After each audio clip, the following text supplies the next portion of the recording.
Good morning, Terp fans. It's Terrapin Game Day. We're at Iowa today, 3:30 p.m.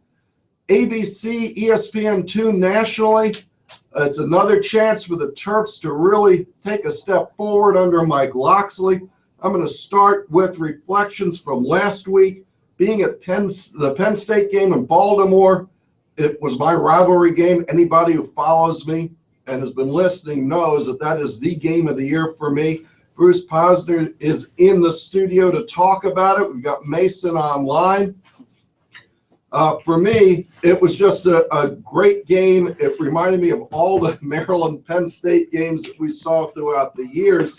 That's the first one of these that Mason's been to that went down to the wire and Maryland lost. Mason, welcome in this morning.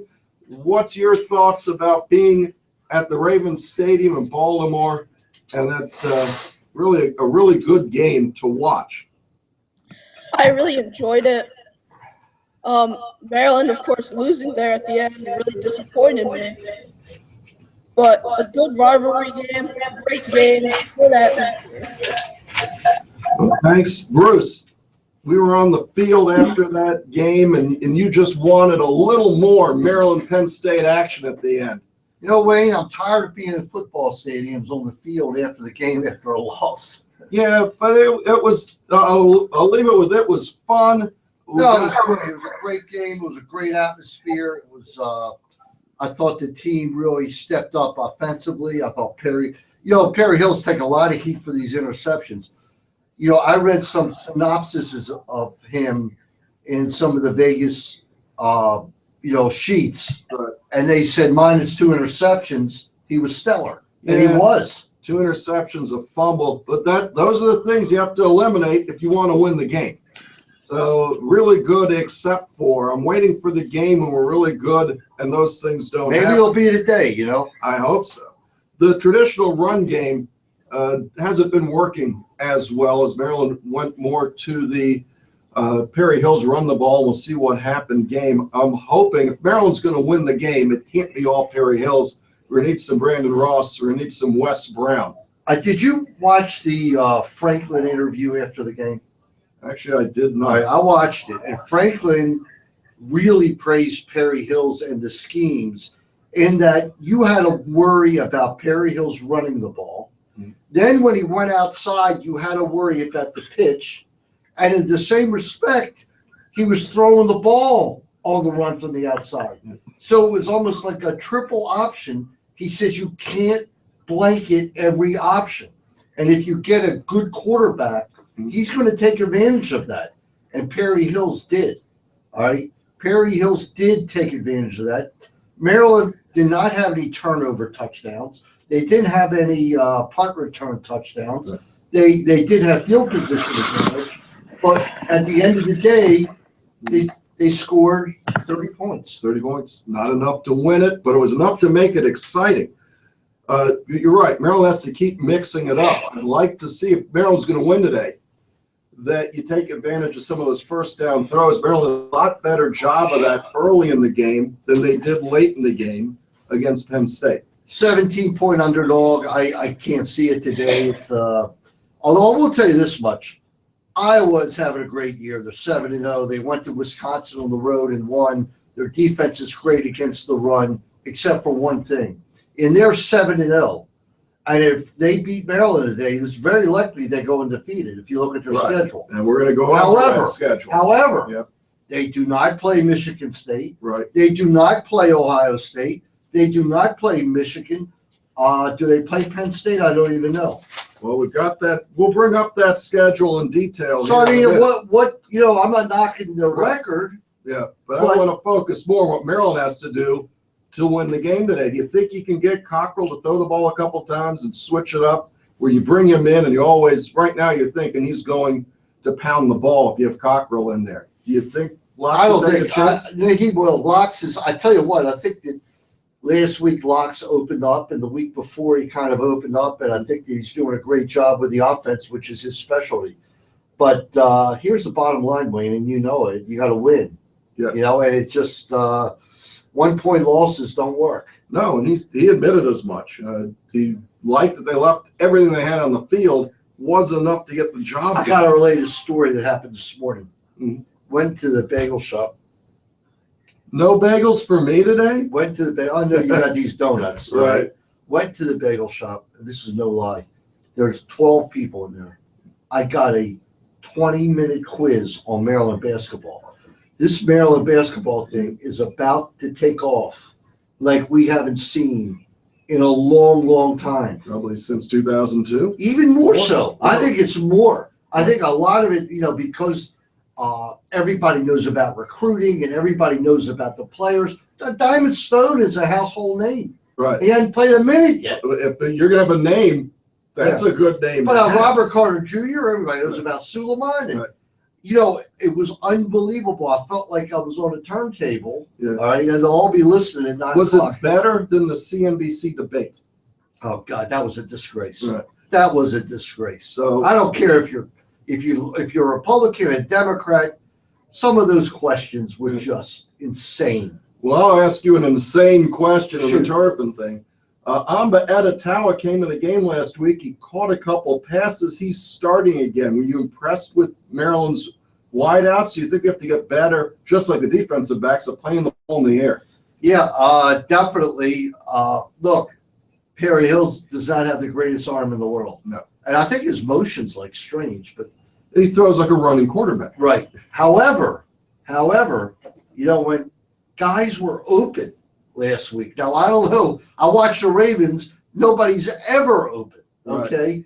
And usually with Maryland, nobody's open. But guys were open last week. They were. Some of those slants, some of those, they weren't open deep, but they were open. That pass that Perry Hills threw, I forgot who caught it, right after Penn State took the lead, 31-27, I think. Okay. We got the ball back. He threw about a 30-yard out pass that was perfect. All right, set up another field goal. That might have been Tavon. Yeah, it might have been. By the way, they play Raven Stadium, no secondary and field goals. It's almost like Yes. the home team there is confined to field goals, all right, for whatever reason. And for giving up the big plays. On the offensive side, I'm still waiting to see these receivers. You said when Perry Hills isn't the most accurate guy in the world, I want these guys to go get the ball. You see Penn State receivers going to get the ball. Now, part of that might have been Maryland's defensive backs from last week, where even Mike Loxley had to admit, balls in the air, Maryland doesn't play that ball well. They're not in the play jumping up to knock the ball. Loxley took a chance last week, or Dudzinski took a chance and said, we're going to make Christian Hackenberg beat us. And he did. He did. All right, but what was he doing? He was throwing the ball up for grabs. And Penn State went and grabbed it. Right. I mean, but he was literally throwing it up for grabs. I don't have the exact stat. There was 11 or 12 jump balls he threw. Penn State got 11 of them. Will Likely defended one in the end zone that was, if you're in the press box, to your right in the corner. Right. So last week, pretty good. I liked the game. It was fun to be there. But let's move on to Iowa. First thing about Iowa, people say, how big is this school for real? I've got the stats here. They have about 31,000 kids go to school in Iowa City. They were founded in 1847. Most of you know Maryland in 1856, closer to 40,000. One of the biggest things that Iowa's taken some heat on is the schedule. Well, it's not their fault. No, but it's hard. Look, you look at Maryland's schedule, Ohio State, Penn State, Wisconsin, Michigan State. The biggest games that jump off of the Iowa schedule is Wisconsin. They win 10-6. Northwestern, 40-10. After Maryland, they got Indiana, Minnesota, Purdue, and Nebraska. So if you're already 7-0, you got a chance at going on. They're going to lose one of these games, I believe. But, when you're 7-0, there's nothing to say except you're 7-0.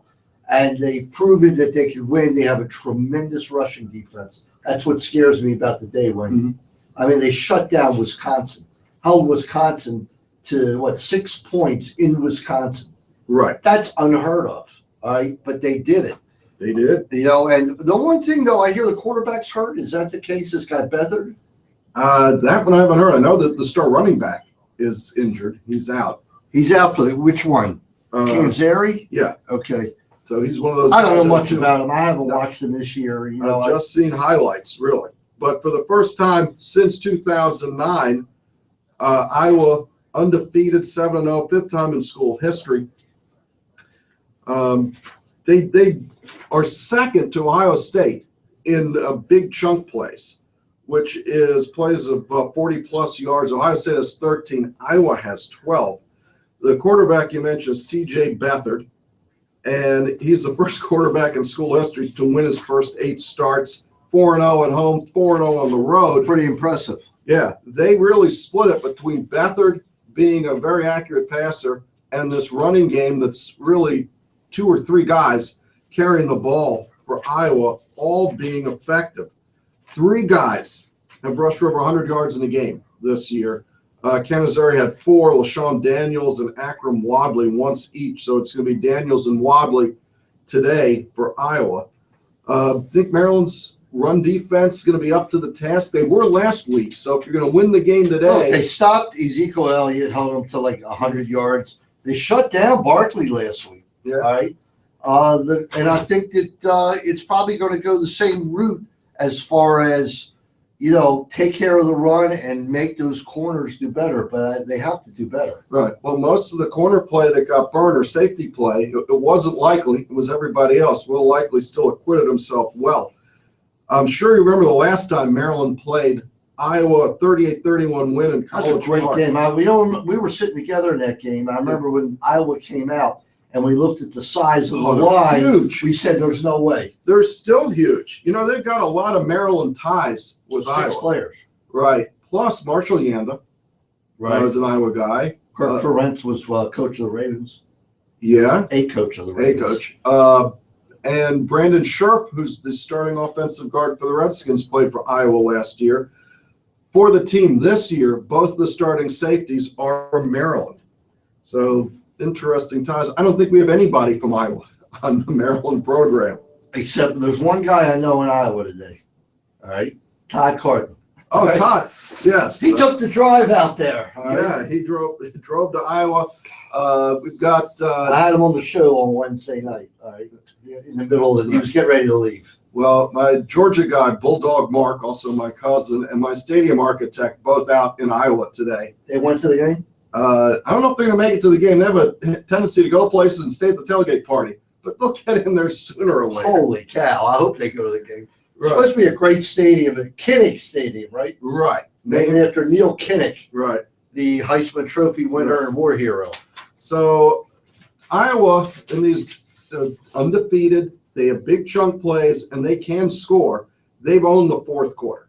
Between C.J. Beathard and that rush defense you brought up, which is the number 2 defense in the conference, they have given up 88 rush yards in the fourth quarter this season. I'm not talking averaging 88 rush yards. Game-wise, 74 yards a game.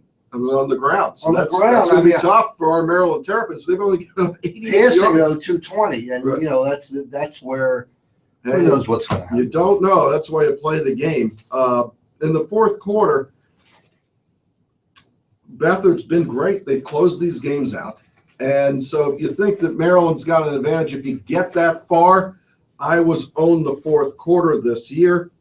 And the passing defense for Iowa gives up a few yards. They have 9 interceptions, the Iowa defense this year, and that's tied for the Big Ten lead. One place where Maryland still is ranked number 1 in the Big Ten is at 19.9 yards per punt return for Will Likely. Maybe this is his week. He has not been he's been shut down. He's been targeted. Mm-hmm. Even Franklin talked about one of the key things was to make sure Likely doesn't beat you. You remember last year when Ohio State said the key thing? Urban Meyer said it. He said, we got to stop Likely. And Diggs on the kickoff. And Diggs, That's the big Maryland weapon. Yeah.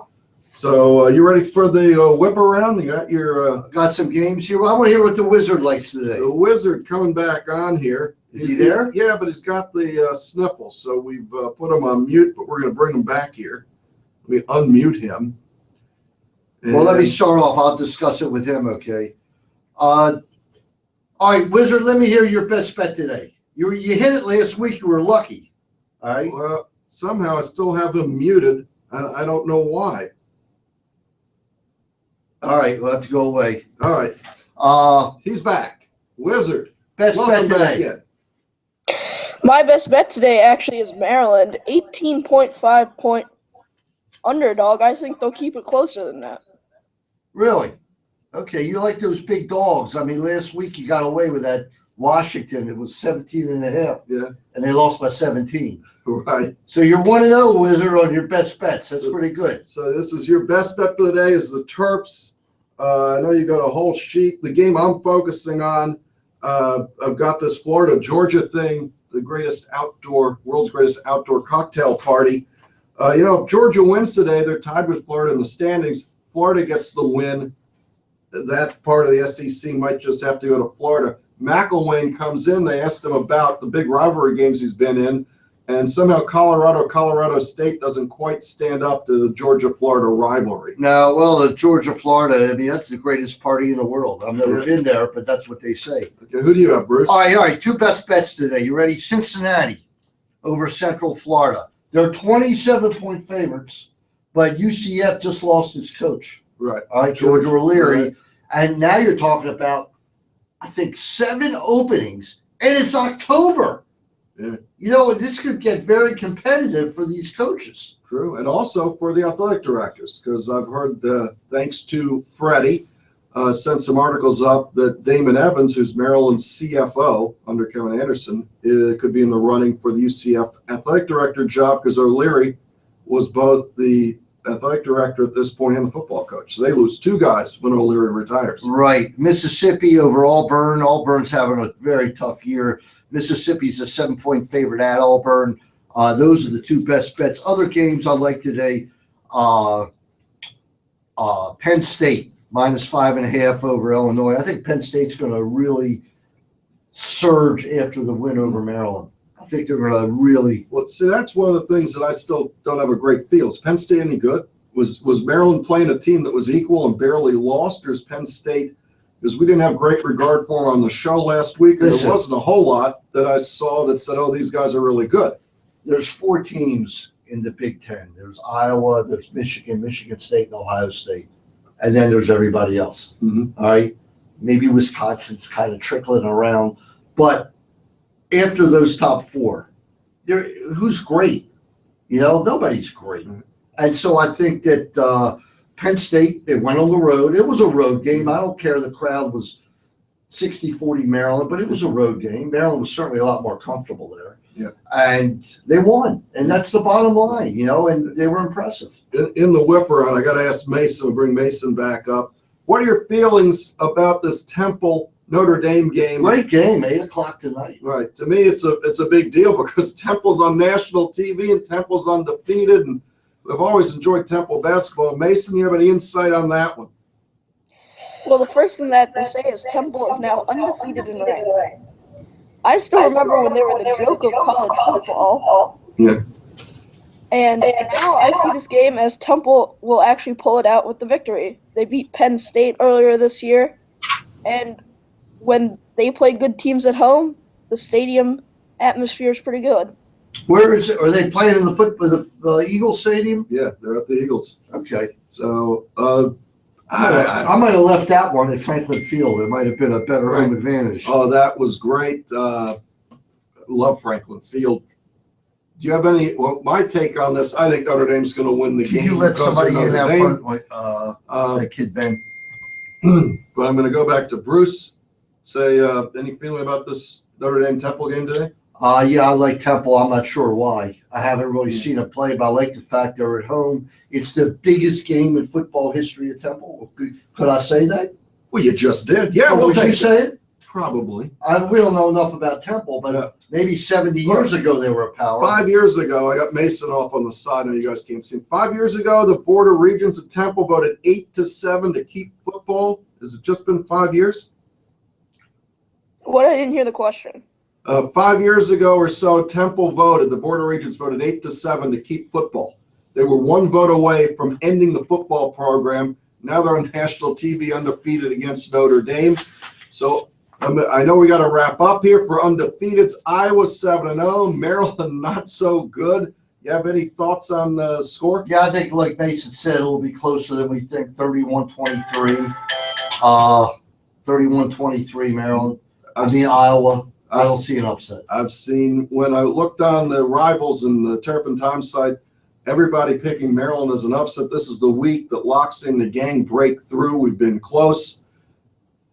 I'd love that to be true. I don't believe it. I think Iowa actually figures out this Maryland running game. I'm going to go 30-17 Hawkeyes today.